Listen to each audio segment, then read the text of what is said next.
Hi guys, Martin here, coming to you with my build update number 2 report for the Tamiya 148 Douglas A-1J Skyraider US Air Force version in the Vietnam 3 camo colour scheme. So what have I done since the first update, build update number 1? At the end of that, what I'd achieved was I'd built the plane. The engine assembly was separate to the plane. The ailerons had been built and they were separate. I'd built up my drop tanks, bombs, etc. and the propeller. But there's nothing done since then, no priming, etc. no painting. Well, since then I assembled the engine assembly to the plane. I put the ailerons on in location, and then I temporarily located the ventral and fuselage side air brakes, and then I primed the plane, I pre-shaded her, and then I applied the underside grey, and I also applied the earth tone, the sort of dark earth brown colour, and then I painted my bombs and drop tanks and the propeller. So I've come quite a way. It's moving along pretty quickly, this plane. So I didn't do anything at the weekend. It was my wife's 50th birthday weekend, so we had family up from North Carolina, had a big party up here, and Sunday everybody was just chilling and recuperating, so nothing got done. But I started yesterday morning at 8 o'clock, worked till 1:30 this morning, got carried away with it. So let me show you where I'm at. So there she is. She's a propeller engine assembly was put on. There's like little strakes there. Ailerons I put on. First I built it up. I already had these fitted, everything on the underside, the pylons and the wheel bay doors, but I added the aileron flaps and the actuators, added the engine assembler, then I primed everything, pre-shaded it, and then I airbrushed the grey underside. For the grey undersides, the colours I used was the Tamiya light grey XF66 mixed with white XF2 and a bit of the deck tan XF55. So it's the same as what I did on the Phantom. Mix those three colours to get this pale grey. Because when you look at photographs, it almost looks like a cream colour, and it says it's pale grey. And I looked at the FS colour online, and it's a very, very light bluish light grey, which this has a bluish grey tint to it. This time the pre-shading's showing through nicely. I don't know whether it's showing on the camera, but it's showing through nicely on here. I'm happy with that. So then what I do, I cut out my masks. In Tamiya always supply a mask sheet full size, and what I do, I don't use a master, I photocopy that a few times, and then I cut out my masks. As you can see, I've cut sections out that I used. What I did, I cut the swirly wiggly line pattern, fitted that at the bottom, and then I fitted my top masks in place to do the brown, and I've left those in place because next I'll be doing the greens, and all I have to do is mask off the brown areas, and I'll start on the greens. So I masked the cockpit with damp tissue. You can see the side fuselage. Air brakes are in place, and so is the ventral one underneath. I painted those in after I primed. I painted the insides of those white and gave them a clear coat to seal them. And so that's where I'm at with the plane. And then I'll show you the rest of the pieces I got done. There's my drop tank. It's painted with that same light grey colour. Pre-shading, I think, shows through nicely on that. Propellers painted. I have to put some decals on the blades. And then that's one of my M117 bombs. There's two of those, one on each wing. And then I have the M82 bombs. This is the extended fuse. 6 of those. And then there's the standard fuse. M82. There's 4 of those, 2 under each wing. And then the rocket pods, 1 under each wing. Painted those.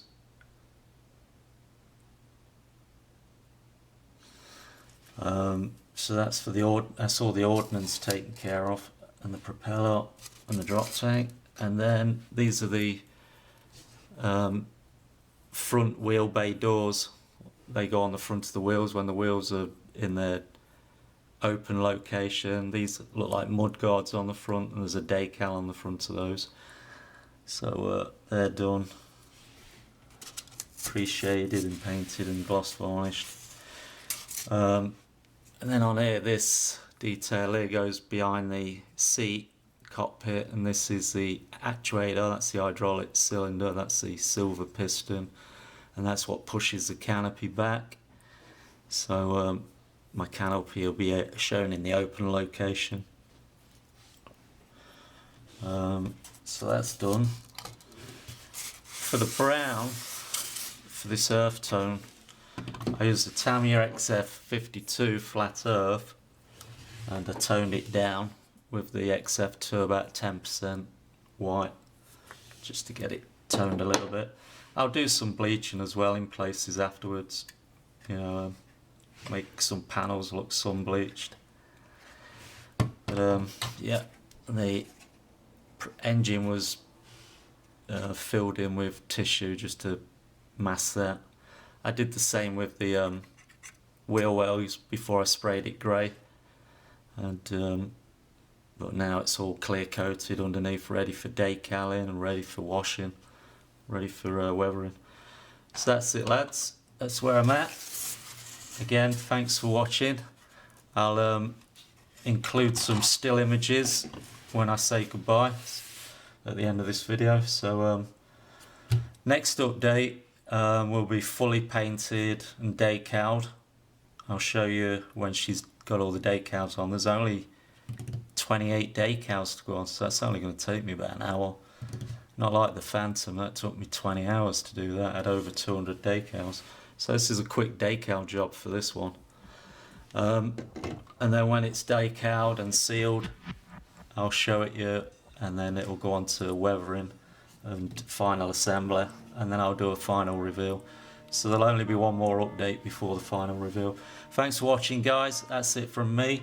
Have a good day, and happy modelling. Tally-ho, chocks away.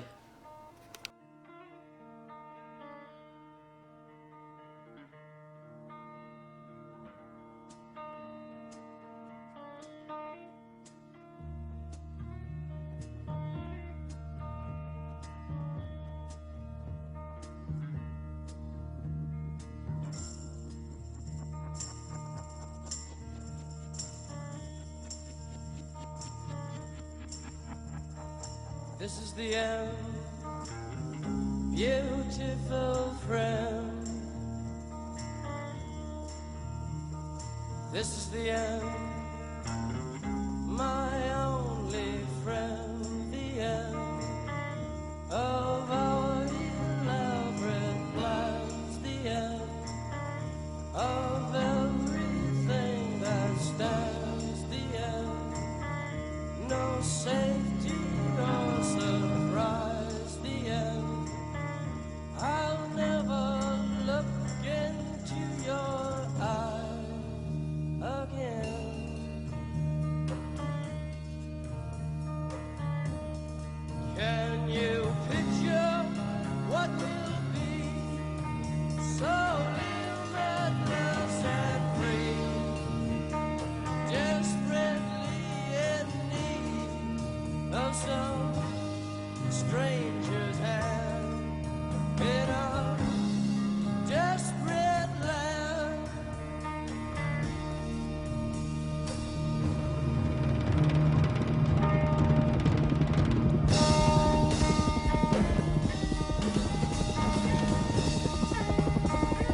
and all the children are insane. All the children are insane. Waiting for the summer.